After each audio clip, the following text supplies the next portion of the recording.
to morning. There's no time, but it's nice to warn 'em. Hey guys, and welcome to the King's Court. My name is Kabir Alwali, and this is my brother Kerman. And guys, we're back, and we got a couple topics for you guys. Some interesting stuff happened these past few weeks. One thing would be Dirk Nowitzki became 9th all-time in points scored in NBA history, and that's an extremely impressive achievement. And he passed Hakeem Olajuwon. So me and Kerman are going to discuss who we think is the best international player of all time. And obviously, us being Dallas guys, we know how big of an impact Dirk has. Another thing that's been said recently was Derrick Rose's comments. Derrick Rose said that about his injuries and why he's been sitting out so long, so often, that he's thinking about his long-term health. So that caused a couple mixed emotions, both from fans and the city of Chicago and analysts. So me and Kermit will discuss if we think that was a good statement, a bad statement, and kind of what we think about the statement.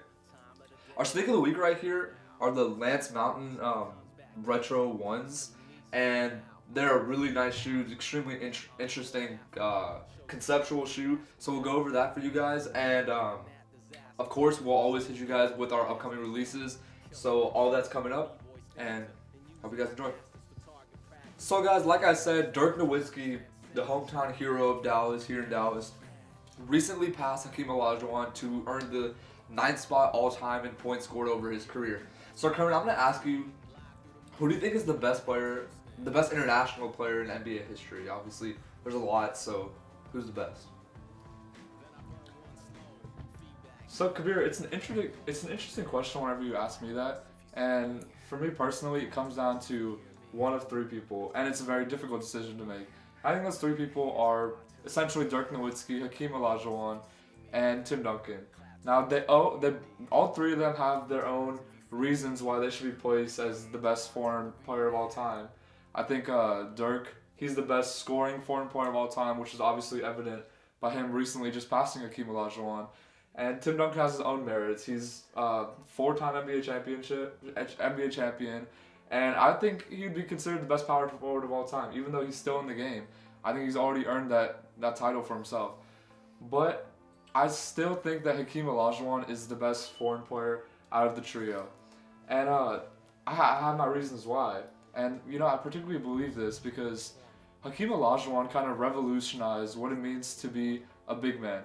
Before that, big men were known to be, those hardcore guys who just fouls you when you come into the paint, or, those people who have those textbook post moves, and, stuff like that. Hakeem Olajuwon had the whole package, and he completely revolutionized, especially the post game. His signature dream shake was just ridiculous. Like, defenders at that time didn't know what it was, and therefore they couldn't even hold him. Now, Hakeem Olajuwon, all of that, like I said, he revolutionized what it means to be a big man. And he did this, and it wasn't even like a physical game that he played. He played a very finesse game, but he still got like crazy blocks, which is it's just really ridiculous to think about how good Hakeem Olajuwon was actually was. And you could just kind of see it through the fact that the Houston Rockets, when he led the team, were the only team to win a championship in between Michael Jordan's dominance, obviously because Michael Jordan took a break from basketball. But that just shows that other than the unstoppable Chicago Bulls, the Houston Rockets were the only other team, were the best team in the NBA at that time, which is often overlooked because of the Chicago Bulls' domination over that period of time. But, if you ask me, I would just say that by far, yeah, I think Hakeem Olajuwon is the best foreign player to ever play in the NBA. Dude, for me, the best international player of all time has to be Dirk Nowitzki. I have my reasons why, just like how you had your reasons why Hakeem was the best. Dirk, first of all, we have the up close look at Dirk Nowitzki's effect. We're obviously, we live in Dallas right now, and Dirk's importance and effect on the city for his whole career, 16-year career, has been a profound, really amazing effect that he's had on the city. Every time we go to a game, whenever Dirk hits one of his signature fadeaways, the crowd goes berserk, even though even if the Mavs are getting blown out or something. But the reason why I think Dirk is the best international player of all time is because he's revolutionized the game in two ways. The first way is that he really ushered in like the era of international players. Like okay, Hakeem was an international player who came into the NBA earlier than Dirk, but it wasn't until Dirk came into the NBA that you saw like a whole bunch of other international players come to the NBA. You saw Steve Nash, you saw the Gasols. Obviously, they're a little bit later after Dirk was drafted, but you saw the Gasols and you see the Jose Calderons and the list goes on and on of like the international players who've made impacts in the NBA right now. But so that's one way that Dirk revolutionized the game, was just kind of ushering this like whole generation of international players. And like every team now will have like every team will have at least one international player now on their team, if not more. Another way which I think he revolutionized the game was he's the best shooting big man of all time. That's nothing that you can argue. Even like the biggest Dirk hater will say that he's the best shooting big man of all time. And I think that part of the game he also revolutionized, because now you see all these big men stepping out and shooting the three, when before Dirk Nowitzki, it wasn't as common as it is now for big men to shoot the three, shoot the mid range, post up and shoot the mid range. When they posted up, it was usually to get in the paint and to like kind of muscle their way in. But now Dirk kind of showed that even like huge 7-footers can play an extremely finesse game and like play like a guard even though they're 7 feet tall. So I just think that and Dirk's accolades are pretty good as well. Obviously he wasn't like as big as a defensive threat as Olajuwon was, but Dirk does have his championship. He's been there twice and he's been an MVP. And Dirk, everyone in the city loves Dirk Nowitzki, and I know everyone all around loves Dirk Nowitzki and completely appreciates what he's done in the NBA and his legacy. So that's probably why I think Dirk is the best player of all time internationally. So next up was the comments that Derrick Rose recently made that sparked kind of an interesting reaction from fans and just any basketball fans in general. Derrick Rose basically said, obviously Derrick Rose has missed so many games over the past 2 years, been extremely inconsistent in his attendance to games. He said that he's thinking about his health long term, and he's thinking basically about life after basketball and how this health, if he keeps playing through like this injury, that it'll hurt him in the future, and he won't be able to like go to his son's graduation without being sore, and just other things like that, just like common things that he do in his life after basketball that he find uncomfortable. So what do you think of those comments? Do you think that do you think that it was like good for him to say those comments, or just like bad thinking? Just to clarify what exactly Derrick Rose said about his injuries, he essentially said this. He said, I'm planning on taking off some games throughout the season just because I'm worried about my future and my injuries in the future. Now, as a franchise player for the Chicago Bulls, one of the meccas in terms of teams in NBA history, you can't say that as a franchise player of that team. As a Chicago Bulls fan, I would be completely devastated just by those comments. Now, Derrick Rose recently, I'm not sure how recently, but he recently got paid, and I'm sure for a huge contract. If I'm not mistaken, it was a max contract. But obviously, Derrick Rose missed the past 2.5 seasons due to an ACL tear in his knees, and everyone hated that, and they never want that to happen again. But especially if you're coming from an injury like that, you're not supposed to say things like this, especially if your team is expected to compete for an NBA championship. Like, we understand, like, you want to be healthy, that you want to, but don't say you're preserving your health long term, because that's just not the case. We understand if you want to preserve your health for a short term and take games off like that, but you wouldn't be on the court if you weren't 100% healthy. The Chicago Bulls as a team want to risk that, so I think that you just throw that out the window, that's even an issue. I think Derrick Rose, him sitting out games is actually because of long-term issues. Now, as a Chicago Bulls fan, as I said, I wouldn't be too enthused about what he said, because taking games off, you expect your team to compete for a championship, and the Bulls organization, we see the comments that they just released. They said we support Derrick and whatever he said, but that's what every team would say if they're in that position. But I mean, I truly don't think that that's what they believe, but because as a general manager, you don't want to see your franchise player who you just gave a max contract, who's only 26 years of age, already talking about his future and his life after basketball.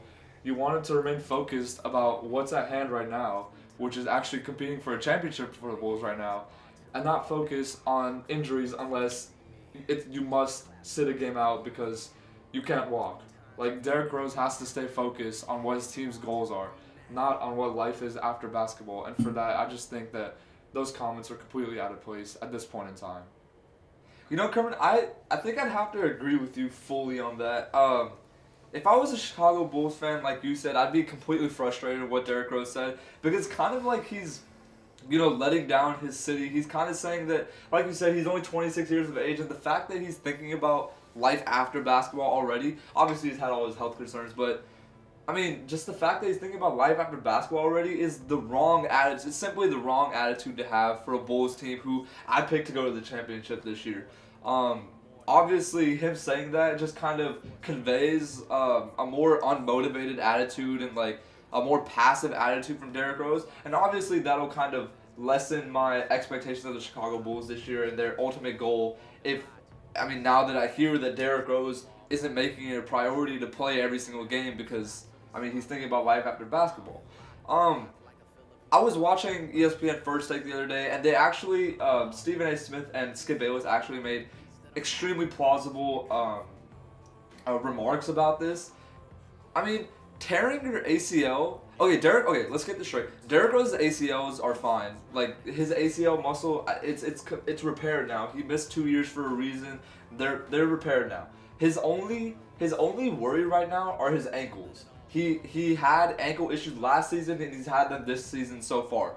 And both of them, Stephen A. Smith and Skip Bayless, were saying that if you're so worried about long-term issues, then ankle issues, just, that's not a legitimate reason. Ankle issues, like spraining your ankle or something, or getting surgery on your ankle, it's not like it's gonna like prevent you from ever walking again. It's not like it's gonna prevent you from doing like daily tasks.